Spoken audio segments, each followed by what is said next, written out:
Hey, thanks for joining us today, Hail Stalkers. I'm meteorologist Taylor Cox, and we are tracking storms on this Thursday afternoon, mainly across South Dakota and Nebraska. For tomorrow, Omaha is directly in the path of the storms, and we'll talk about that storm timeline here in just a few minutes. But it's really the Dakotas once again today. Big hail, low tornado risk, Omaha for tomorrow. And then on Saturday, we go up to New England, where we have a few storms across the Midwest and New England states. We could also have a few storms on Saturday and Sunday across Oklahoma and Texas. Right now, we're watching for a line of storms just across Pierre. Now you can see as we head farther down to the south, we've got some stronger storms across the northern side of Concordia. This is Kansas, okay? So there's Kansas City, there's Lincoln, Nebraska, Omaha right there, Concordia getting some of the heaviest rain that we have on the radar right now. And then as we go down to the eastern side of Texas, it's been on and off rain for them for the last 3 or 4 days, and that is continuing this afternoon. Take a look at what we saw yesterday, your 24-hour storm reports here. We have a lot of areas across the U.S. that had storms yesterday, okay? Very similar to what we saw on Monday and Tuesday. It was a little bit of everything. We had hail just outside of Denver yesterday, just outside of Greeley, Colorado, to the north of Denver, to the south of Denver. But Denver itself did not get hit yesterday. We also had some hail and some strong wind and a tornado report across North Dakota.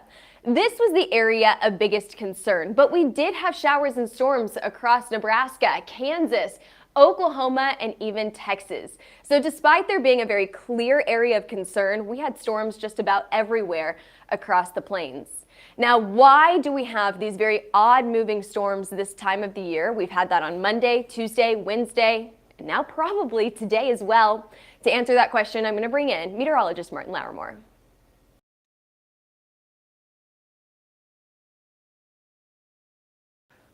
Hey, thanks, Taylor. I mean, the thing is that what we've been watching over the next couple of days is really just areas of concern where we're not seeing what we call a lot of forcing. Now, we can get forcing in many different ways. Most of the time we get it through cold fronts. We usually see them get the air lifted up, but the thing is we have multiple different ingredients for these storms. So this is an example we saw 2 days ago. This is DFW. They had that severe thunderstorm warning that triggered over Dallas-Fort Worth, and this right here was a weird one. Notice storms moving the wrong way.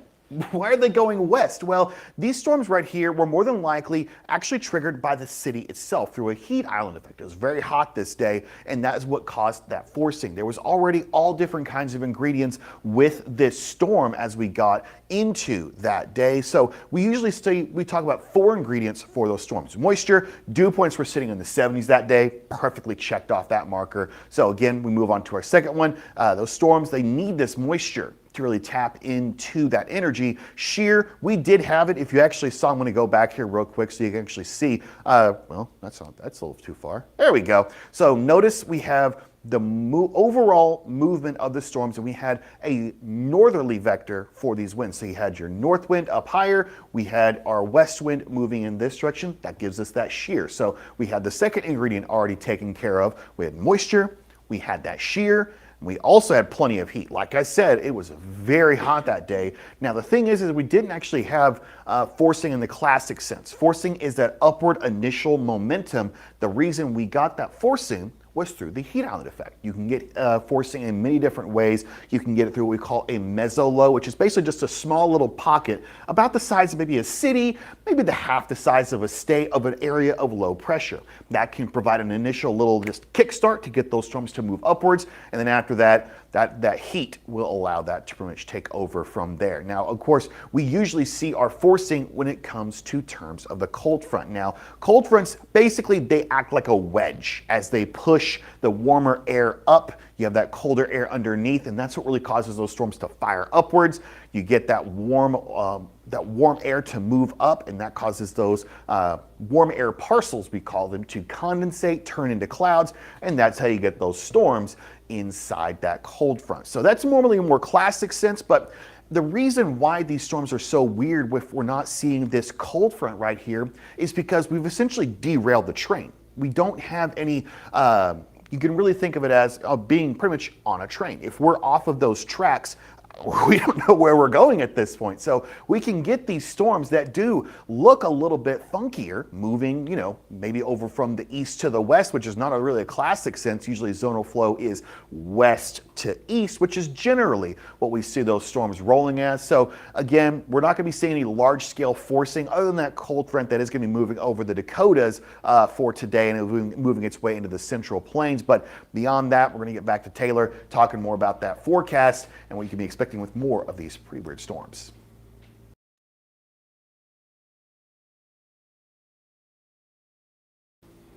Yeah, thanks, Martin. So while you can see right here, we've got those low pressure systems farther up to the north. We've got a very clear boundary across the Dakotas. That's where we expect the most or the more numerous amount of storms to be today. Down to the south, we still have rain going on. Could one of these go severe? It's possible. This is where those train tracks that Martin was talking about is. They've got clear forcing. If we have any storms down here, they'll move very, very slow. So Martin explained that, and that makes a lot of sense for what we've been seeing over the last few days. Let's go ahead and talk about our current conditions. Again, that low pressure system farther up to the north is keeping things pretty active in this area. We've got lots of rain down in Texas and Louisiana. These storms moving pretty quickly across northern Kansas and the eastern portion of Nebraska. Currently, we've got that heat, 80 degrees in Kansas City, 84 in Oklahoma City. It's pretty warm out there, typical for June. Let's go ahead and look at the synoptic setup. So what synoptic means is a large-scale system. High pressure system over here with this ridge across Atlanta. Low pressure system farther out to the Pacific Northwest. And right in the middle, that's where things get a little dicey. What exactly is going to happen there?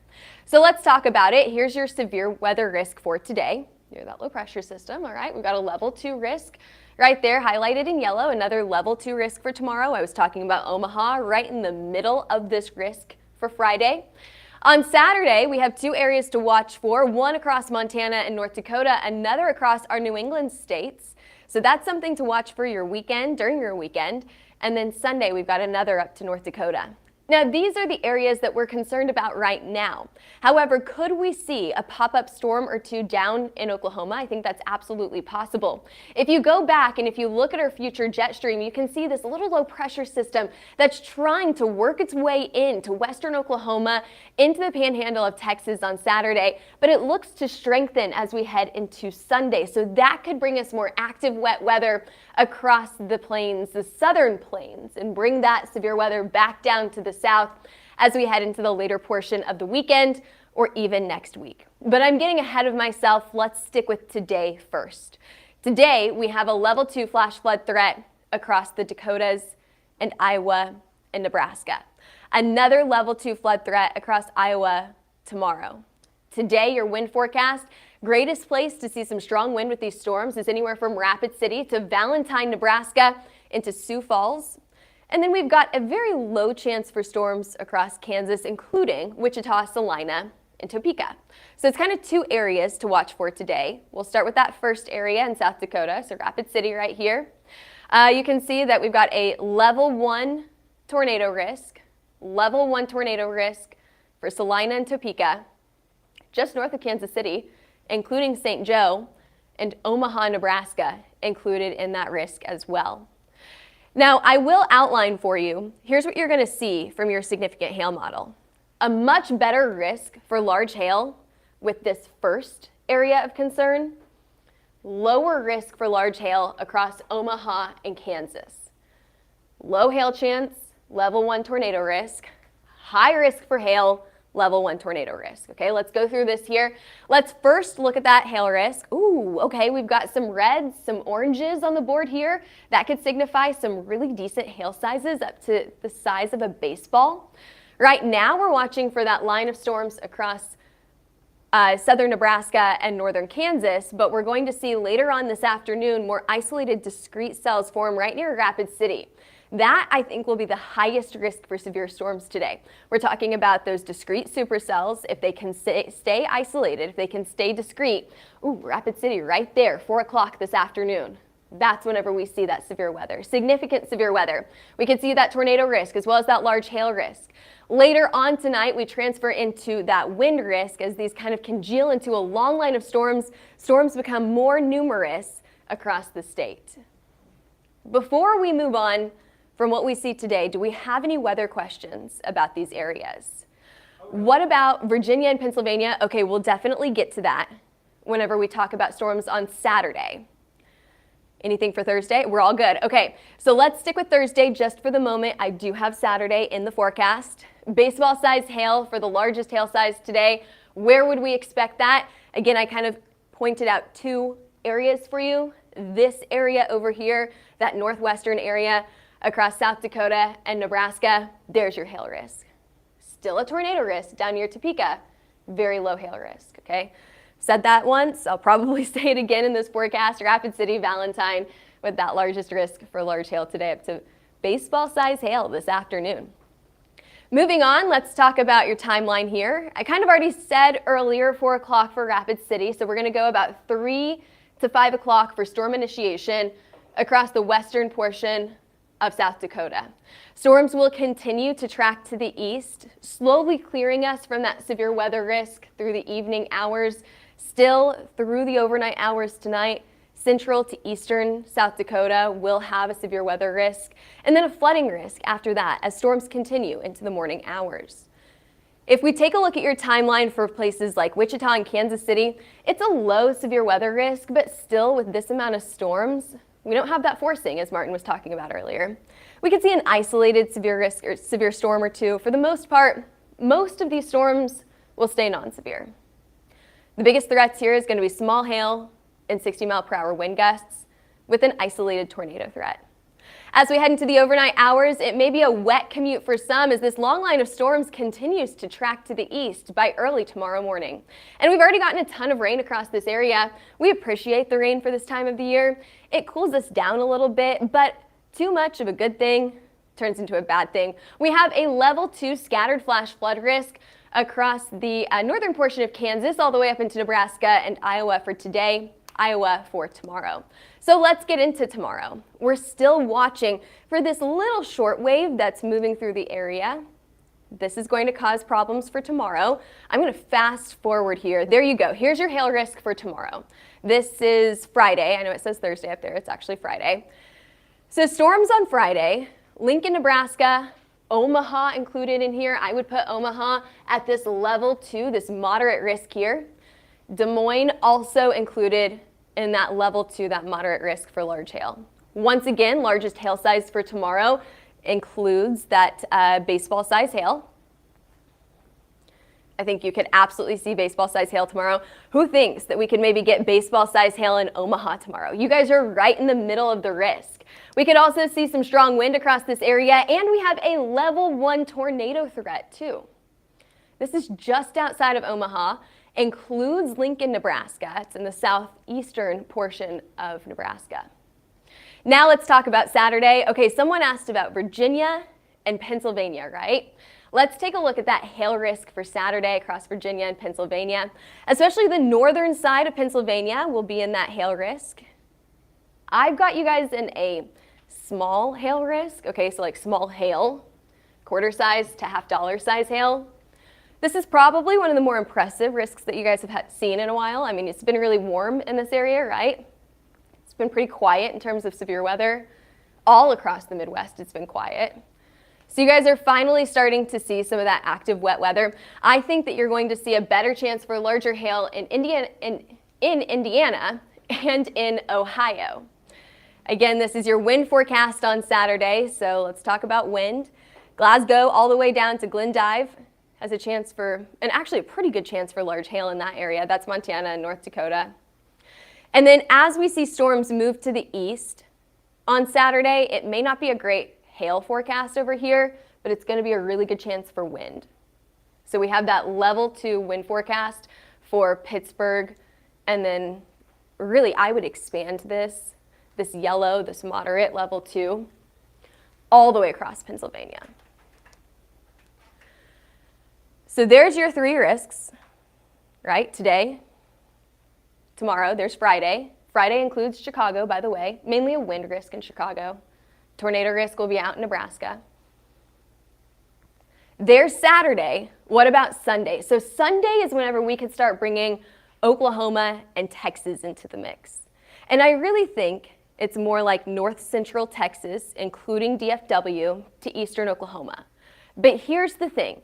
It's such a low chance right now, and we don't have a lot of great model data for 4 days out, that we can't say exactly where or when things are going to happen. Maybe it's more of a flooding risk and we don't see a ton of severe weather in this area.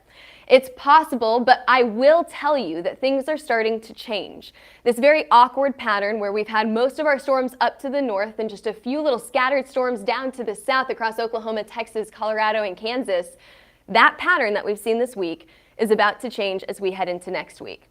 What we start to see here, and I think we go back to, I actually want to pull up our 500 millibar map that I was showing earlier,